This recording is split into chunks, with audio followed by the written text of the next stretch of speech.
Oi, Ubh Bhácáilte, it's Mr. T-Rex Osaurus, agus Tommy cum Bricfeasta le T-Rex Bhácáilte, Tommy cum Ubh Bhácáilte a dhéanamh, agus tá na comhábhar go léir amach Rome an seo, tá im, Ullmhaíonn, Scalliúin, Bricfeasta, Tráthaí agus chorizo.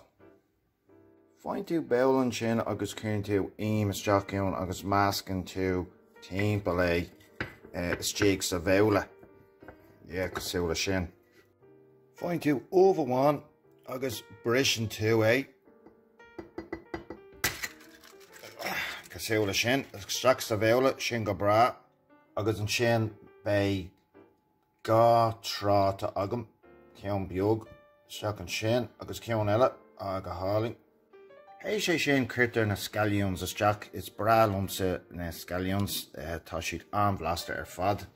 Is bra lumsa chorizo má cuireann sé blas áling ar an Ubh Bhácáilte, so cuireadh mé isteach an chorizo an sin, cosúla sin, agus bhór beag an Bricfeasta. Bhain isteach leat, go bra. Agus má tá bagéirí mushroom a chuir isteach is féidir é sin a dhéanamh freisin. Is bra lumsa na mushrooms, na bacán, isteach leis. Agus tá mé chun pís a cáise a chuir isteach bhór freisin mar seo, isteach leat. Agus tá an cáis bhór agus breitníonn sé sin go háling ar fad.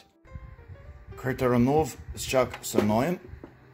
Brún tú isteach mar sin, dúnann tú an doras, siús leat mar sin, agus tá tú ré. Fanann tú ar feadh beidir 15 nómhaigh ná mar sin, tá 15 nómhaigh déag thart anois agus ceapam go bhfuil sé ré, so osclóigh mé an doras an seo, agus brant nómhaigh isteach féach an bhfuil sé ré.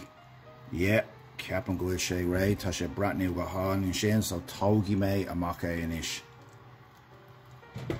Seo é mo Ubh Bhácáilte os má chóir amach. Breitníonn sé go háling ar fad. Tá sé an-éasca dhéanamh agus tá mise ag súil go mór leis, tá sé an-bhleasta, éasca péasca dhéanamh, buinnig trí las, go dtí an céadúir eile, slán.